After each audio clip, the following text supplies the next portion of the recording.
নমস্কার, ব্রেকিং বাংলায় আপনাদের স্বাগত। আমি জয়ন্ত মজুমদার। ফের বোমা ফাটিয়েছেন বিজেপির কেন্দ্রীয় সম্পাদক অনুপম হাজরা। রবিবার ফেসবুক পোস্টে তিনি লিখেছেন, নিজের দলের মধ্যে বছরের পর বছর প্রতিষ্ঠিত চোর এবং দুর্নীতিগ্রস্তদের বিভিন্ন গুরুত্বপূর্ণ পদে বসিয়ে রাখা হয়েছে। আর কদিন পরে আমরা কি তৃণমূলকে চোর বলার জায়গায় থাকবো? তো এই লেখাটি লেখার আগে ক্যাপশনে তিনি লিখেছেন যে অনেকে এখন আদিক্ষেতা করে বলবেন যে ফেসবুকে কেন এসব পোস্ট করা হচ্ছে। তাদের বলি যে আমাকে তো দলের মধ্যে বলতে দেওয়া হয় না, তাই সমাজ মাধ্যমকে তিনি বেছে নিয়েছেন।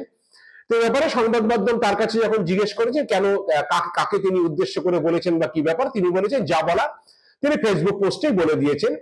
তো ব্যাপারে বীরভূমের বোলপুরের জেলা বিজেপি জেলা সাংগঠনিক সভাপতি সন্ন্যাসী চরণ মন্ডলের বক্তব্য যে তার কাছে যদি প্রমাণ থাকে তাহলে তিনি প্রমাণ দিন, তাহলে দল তার বিরুদ্ধে ব্যবস্থা নেবে। এইভাবে সমাজ মাধ্যমে কেন তিনি এসব লিখছেন তা তারা বুঝতে পারছেন না। একই সঙ্গে সোমবার দিন সাঁইথিয়াতে শুভেন্দু অধিকারীর সভার আগে সেখানে দলের জেলা সভাপতির বিরুদ্ধে পোস্টার করেছে, সেই নিয়ে হচ্ছে বিজেপির দল বিড়ম্বনার মধ্যে রয়েছে। তো অনুপম তার এই পোস্টের আগে যেটা তিনি বলতে চেয়েছিলেন যে সেটি আরেকটি পোস্টে যে দলের কোণঠাসাদের জন্য উজ্জীবিত করা কি হচ্ছে পার্টিতে কি বলে পক্ষে ক্ষতিকারক, কোন মানে পার্টিকে বিক্রি করে নিজের পকেট গরম করা বা পার্টিতে থেকে চুরি করাটা কি শৃঙ্খলার মধ্যে পড়ে? আর এটা নিয়ে আওয়াজ তুললেই শৃঙ্খলা ভঙ্গ হয়ে যায়। তো এসব ধরনের কথা তিনি বলছেন এবং বিজেপি দলের অন্দরে যে চর্চা শুরু হয়েছে তাতে তারা বলা বলি করছেন যে অনুপম চট করে থামবেন না। কারণ হচ্ছে ডিসেম্বরের গোড়ায় তার হচ্ছে সিকিউরিটি তুলে নেওয়া হয়েছে।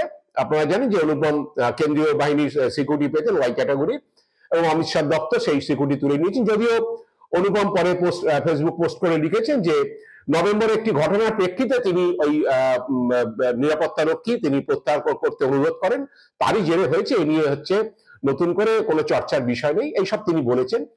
তবে বিজেপির অন্দরে খবর হলো যে অনুপম এখনই হচ্ছে তিনি থামবেন না, কারণ তিনি লোকসভা ভোট পর্যন্ত এই ধরনের পার্টি নেতৃত্বকে আঘাত করবেন। এবং আপনারা জানেন যে দুর্গাপুজোর পরে অনুপমের সে বিজয় সম্মিলনী নিয়ে তিক্ত অভিজ্ঞতা হয়েছে বিজেপি রাজ্য পার্টির। তিনি একেবারে ফেসবুক লাইভে এসে পার্টির রাজ্য সাংগঠনিক সম্পাদক অমিতাভ চক্রবর্তীকে যাচ্ছে তাই ভাষায় আক্রমণ করেছিলেন এবং নাম ধরে ধরে তিনি বলেছিলেন, এবং তাকে বীরভূম জেলায় তার হচ্ছে বাধা দিচ্ছে যারা সে জেলা সভাপতি, তিনি অমিতাভ চক্রবর্তীর মদতি এসব করছেন বলে তিনি অভিযোগ করেছিলেন। এবং একই সঙ্গে তিনি বলেছেন তাকে প্রাণনাশের চেষ্টা করা হচ্ছে এবং তার জাত নিয়ে কথা বলা হয়েছে, বীরভূমের বিভিন্ন নেতা বলেছেন, এবং তিনি তার জন্য থানায় অভিযোগ দায়ের করবেন, এসব তিনি বলেছিলেন। তো অমিতাভ চক্রবর্তীকে সমালোচনার পাশাপাশি তিনি সুকান্ত মজুমদারকে সমালোচনা করতে ছাড়েননি। তিনি বলেছেন যে একটি ভিডিওতে দেখেছিলাম যে সুকান্ত মজুমদার বালুরঘাটে ঘুরছেন, তার সঙ্গে 20 জন লোক, তার মধ্যে 18 জন নিরাপত্তা রক্ষী। তো ওইটা বলে সুকান্ত মজুমদারকে ঠেস দেওয়ার চেষ্টা করেছেন যে সুকান্ত মজুমদারের সঙ্গে কোনো মানুষ নেই, তিনি নিরাপত্তা রক্ষী নিয়ে ঘোরেন। তারপরে সুকান্ত মজুমদার বলেছিলেন যে সংবাদ মাধ্যমকে যে অনুপম যেগুলো বলছে এ বিষয়ে তিনি শীঘ্রই ফল পাবেন। তো তারপরেই দেখা গিয়েছে যে কিছুদিন বাদে অনুপমের নিরাপত্তা রক্ষী প্রত্যাহার হয়ে যায়, অমিত শাহ দপ্তর সেটা প্রত্যাহার করে। বিজেপির অন্দরে চর্চা ছিল যে অনুপম যে সব ধরনের কথা রাজ্য নেতৃত্বকে লক্ষ্য করে বলছেন বা উদ্দেশ্য করে বলছেন, তো সেগুলোর ব্যাপারে কেন্দ্রীয় নেতৃত্বের কাছে তার ব্যাপারে অভিযোগ দিয়েছে এবং সে কারণেই হচ্ছে তাকে নিরাপত্তা তার প্রত্যাহার করে নেওয়া হয়েছে। তো অনুপম এখন এই পার্টির নেতাদের আক্রমণ চালিয়ে যাচ্ছেন এবং অনুপমের অনুগামী যারা তারাও মনে করছেন যে অনুপম এটা চালিয়ে যাবেন, কারণ অনুপম এটা থামছেন না।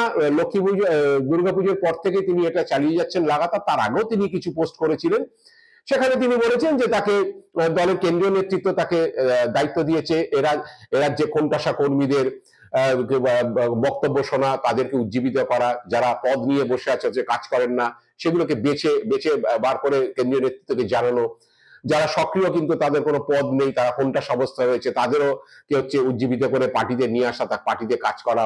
এবং তাকে নাকি সর্বভারতীয় সভাপতি জেপি নাড্ডা এই দায়িত্ব দিয়েছেন। যদিও রাজ্যের নেতৃত্ব অনুপমের এই দাবির ব্যাপারে তারা মানতে চান না, তাদের বক্তব্য যে অনুপম কেন্দ্রীয় সম্পাদক হিসাবে বিহারের দায়িত্বে, তো সেখানে তিনি যান না, সেখানে কলকে পান না, তাই এই রাজ্যে বসে এই ধরনের কথাবার্তা বলছেন।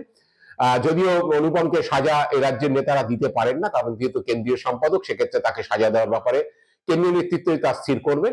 তবে অনুপমের ব্যাপারে বারে বারে অভিযোগ দিয়েছে, অনুপমও ছাড়ছেন না, তিনি হচ্ছে বারে বারে রাজ্য নেতৃত্বের বিরুদ্ধে বিষোদ্গার করছেন।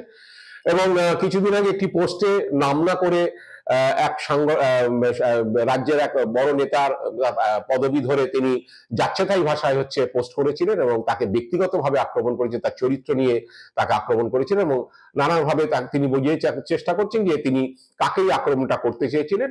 কিন্তু তার নিরাপত্তারক্ষী প্রত্যাহারের পরেও অনুপম থামছেন না এবং অনুপম এইটা করার পরে বিজেপির অন্দরে চর্চা হচ্ছে যে তিনি যেভাবে লোকসভা ভোটের আগে যেভাবে তিনি দলকে আক্রমণ করছেন, তাতে হয়তো তিনি তৃণমূলকে বার্তা দিতে চাইছেন যে বিজেপির অন্দরে থেকে বিজেপিকে আক্রমণ করে বিজেপির ক্ষতি করছেন।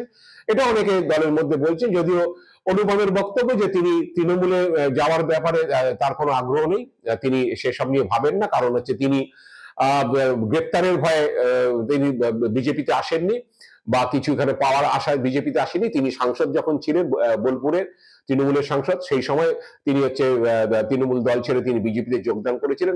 সুতরাং পার্টির কোনো পদ বা পার্টির কিছু পাওয়া এসবের জন্য তিনি আসেননি বা গ্রেপ্তারের ভয়ে তিনি বিজেপিতে আসেননি। তাই দলের মধ্যে থেকে যেটা তার বক্তব্য, যেটা তার মনে হয়েছে যেখানে অন্যায় হচ্ছে তিনি তাদের কথা তুলে ধরবেন, তাদের বক্তব্য তুলে ধরবেন। তাতে রাজ্য নেতৃত্ব যদি বিড়ম্বনায় পড়ে তাতে তার কিছু করার নেই। এই ধরনের মনোভাব অনুপম কি বলে পেশ করে যাচ্ছেন এবং চালিয়ে যাচ্ছেন। এবং বিজেপির অন্দরে চর্চা যে অনুপম থামবেন না আপাতত, কারণ নিরাপত্তা প্রত্যাহার করা হলো, এরপরে তাকে যদি দল থেকে বহিষ্কার না করা পর্যন্ত তিনি হয়তো এইরকম চালিয়ে যাবেন, কারণ এটাই হচ্ছে তার লক্ষ্য যে রাজ্য নেতৃত্ব তিনি আক্রমণ করবেন। এবং রাজ্য নেতৃত্বের বিষয়ে তিনি অনেকটাই জানেন, এটাও দলের মধ্যে কিছুটা ভয় রয়েছে, ভীতি রয়েছে কারোর মধ্যে, যে অনেকের বিষয়ে তিনি ব্যক্তিগতভাবে তিনি জানেন এবং আস্তে আস্তে সেগুলো যদি প্রকাশ করতে থাকে তাহলে তাদের পক্ষে বিড়ম্বনা সৃষ্টি হবে, জনমানসে হবে, পার্টির মধ্যে হবে। তাই অনুপমকে নিয়ে আপাতত বিজেপি নেতৃত্বের ভয় আছে বইকি, এবং আগামী দিনে অনুপম আরো কতটা মুখ খোলে বা সরব হয় বা সোচ্চার হয় রাজ্য নেতৃত্বের বিরুদ্ধে, সে ব্যাপারে বিজেপির কর্মীরা তাকিয়ে রয়েছেন বা অনেকে সাধারণ মানুষ মনে করছেন যে অনুপম আরো কি বলে।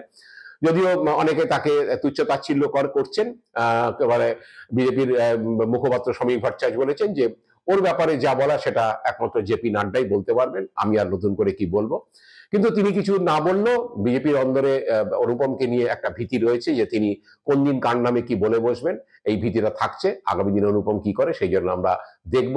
আজ এ পর্যন্তই। আপনারা ভালো থাকবেন, সুস্থ থাকবেন। নমস্কার।